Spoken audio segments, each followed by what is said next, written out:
On February 8, 2026, a single night when Ukraine struck targets across Russia that Moscow cannot easily replace. These losses are irreplaceable. Missile fuel burned in Redkino, oil depots ignited in Saratov, and power blackouts spread from Belgorod to Bryansk.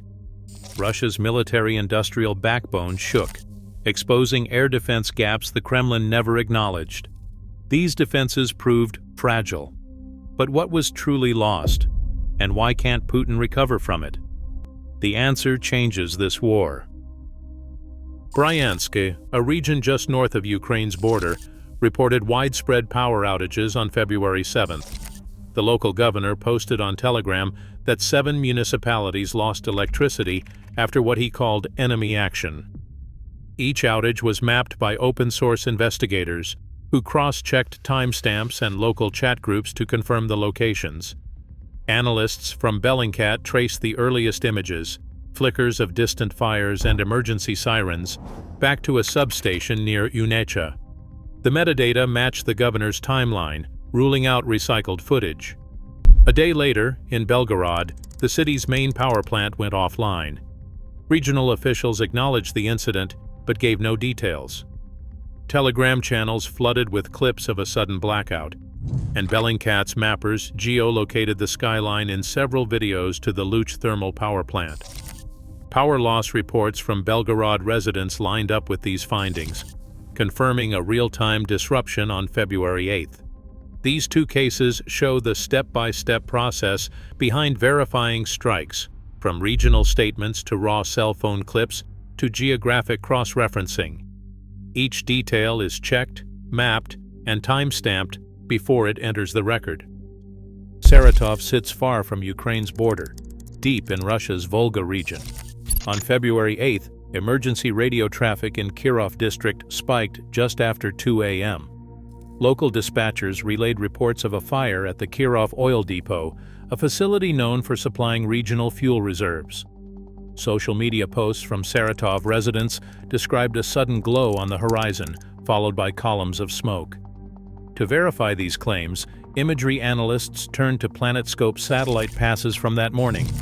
The data revealed a distinct thermal anomaly over the depot, matching the reported time of the incident. No fires appeared in the week before, ruling out routine flaring or maintenance. The thermal signature, combined with the emergency radio logs, confirmed a real event, an oil fire in Saratov's industrial heart. This strike stood out. Far beyond the border zone, it showed the reach of Ukrainian operations. The evidence from satellite and local sources left little doubt. The damage in Saratov was real, and it pushed the map of the conflict further east than before. Redkino, a quiet industrial settlement in Tver Oblast, rarely drew outside attention. That changed in the early hours of February 7th.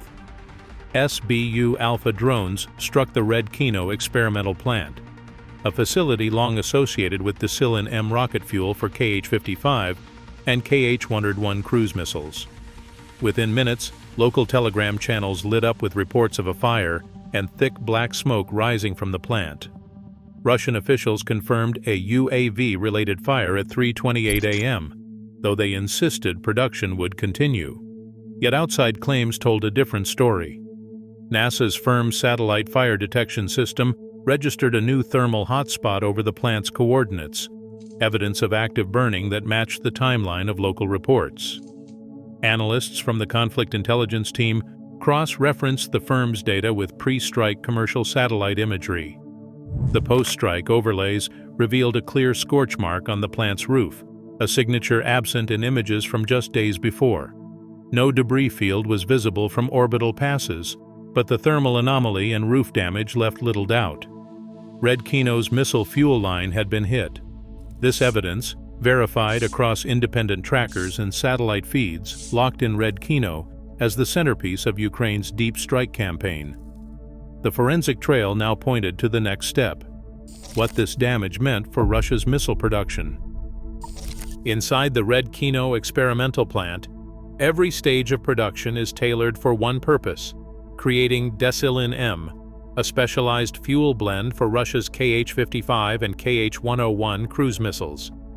The formula relies on proprietary chemical additives, mixed under precise conditions that cannot be easily replicated elsewhere. Most of the world's refineries cannot handle these ingredients, and Russia's own supply chain depends on just a handful of facilities with the right expertise. Red Kino's chemists work with equipment imported before 2024, vacuum distillation columns, and catalytic reactors that are now blocked by Western sanctions. Each machine is calibrated for the exact boiling points and purity levels demanded by Desilin M's recipe. Since the latest round of sanctions, spare parts and replacement units have become nearly impossible to acquire. Even minor breakdowns force engineers to improvise with worn components or cannibalize old gear. This bottleneck means that any disruption at Red Kino cannot be patched over by simply shifting production to another site. The plant's unique chemistry and sanctioned machinery turn it into a true choke point for Russia's missile program. Satellite analysts pored over the Red Kino strike zone, searching for hard evidence of disruption. High-resolution imagery from commercial providers, including Maxar and PlanetScope, became the backbone of this forensic review. The most telling sign appeared in a post-strike pass from February 8th. A section of the plant's main roof showed a deep, irregular collapse spanning nearly 30 meters along the southern production hall. The geometry of the break matched the location of Desilin M reactors identified in pre-strike layouts. Thermal mapping data from Sentinel-3, collected within hours of the incident, registered a concentrated heat plume lingering over the impact site. The thermal anomaly stood out against the cold background, peaking above 400 Kelvin, well beyond routine industrial activity. No similar hotspots had appeared in the week before, ruling out maintenance or controlled flaring. These combined signatures, roof collapse, intense thermal spike, and a fresh scorch zone, pointed to a violent event that left the plant's core infrastructure exposed. Repair crews now faced not just fire damage, but structural instability across a critical section of the facility. The evidence left little doubt. Red Kino's production line had suffered a disabling blow. Inside a propellant plant like Red Kino, repairs are never quick. Each Desilin M reactor is custom-built, ordered in small batches from specialized manufacturers. Industry records show that sourcing a single replacement reactor under normal conditions requires at least 18 months. Western sanctions have only stretched that timeline, cutting off spare parts and forcing engineers to rely on equipment from before 2024. Even before this strike, maintenance crews struggled to keep the line running, sometimes scavenging from decommissioned units just to patch leaks or restore pressure. The 2025 fire at a similar chemical plant in Perm left that facility offline for nearly 2 years, despite Moscow's promises of rapid repairs. Pavel Podvig, an expert on Russian missile forces, has warned that outages at these plants cannot be fixed by shuffling production elsewhere. Each site handles unique formulations, and the loss of a single reactor can stall output across the entire missile program. With structural damage now cutting through Red Kino's production hall, the real risk is not just weeks of downtime. It is a multi-year gap that no quick fix can close. 6 Ukrainian drones crossed into Russian airspace, threading a gap of 450 kilometers between major radar installations. Their route skirted the edges of overlapping S-400 and Panzer coverage, slipping through a corridor long identified by open-source intelligence analysts as a blind spot. Russian Air Defense Command scrambled to locate the intruders, but by the time local stations picked up intermittent signals, the drones had already reached their targets.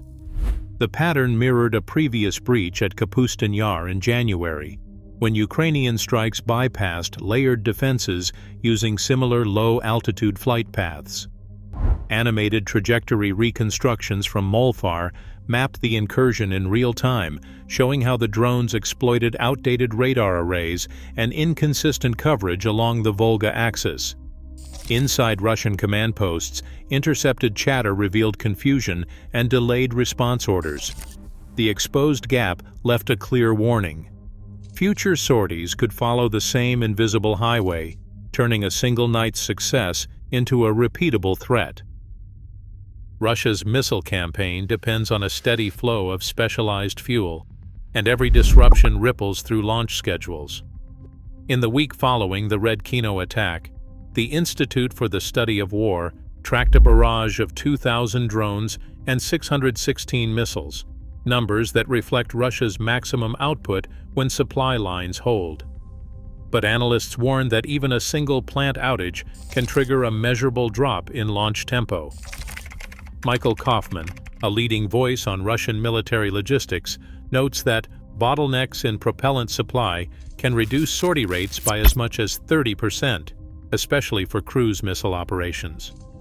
Procurement records show that ordering replacement equipment for damaged reactors can stretch over 14 months, even without sanctions. Inside Tver Oblast, local officials have already appealed for emergency funding to restore damaged lines. The political fallout is immediate. Regional leaders scramble to reassure Moscow that production will recover, and military planners recalculate how many strikes they can sustain in the months ahead. Each new strike exposes the limits of Russia's defenses, shifting the balance in a war defined by technology and reach. As these vulnerabilities multiply, Moscow faces choices it cannot delay. The future of this conflict now hinges on how both sides adapt. Subscribe for more Frontline Insights.